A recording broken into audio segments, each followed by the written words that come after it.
All right, week 8, New York Jets versus New York Giants.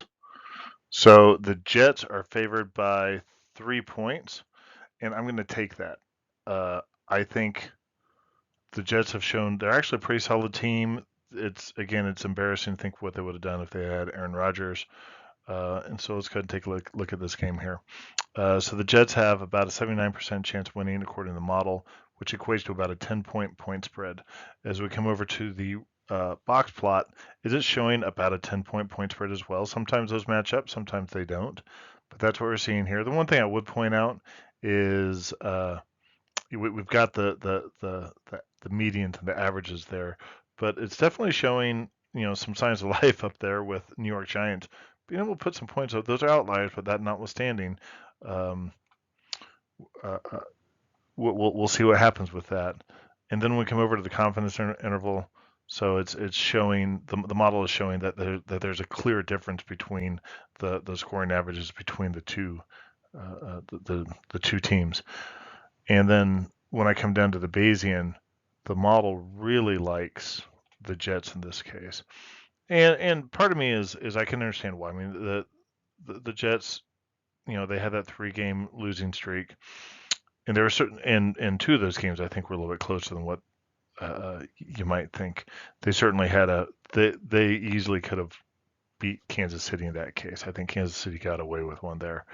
But nonetheless, when we come over here, they've got a strong rushing game.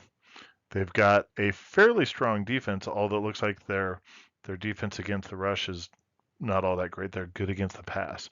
Then when you come over here to the New York Giants, well, they just stink all the way around. The Giants managed to pull one off this last week against the Commanders, but the Commanders aren't exactly a real strong team either.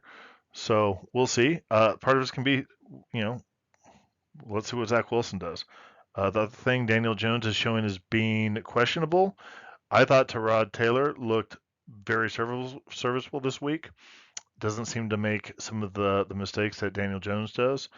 So again, we'll we'll see what we get. I don't think it's that big of an upgrade, but it's certainly a different game.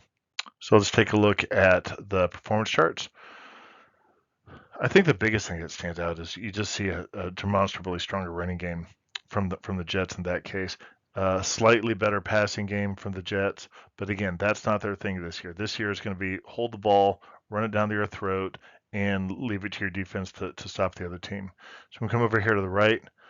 Uh, both teams are giving up some sacks. The Giants, though, they've just really been struggling with that all year. And then we're both teams. Yeah, I'd say that neither one were really controlling the ball that well. Both seem to be pretty prone to interception and fumbles. And when you look at the explosiveness, the Giants are just really bad. So and you see some signs of life down there from the Jets. But like I said, from the Jets, the name of their game is going to be ball control, and we see that right over here, to where they're going to have just a bit more higher number of plays. They're going to hold on to that ball, and they're going to wear down the offenses. So uh, probably not going to be the funnest of games to watch, but I would definitely keep an eye on it. So anyhow, if you found this show helpful, like and subscribe, and if you have any questions, leave me a note. Thank you.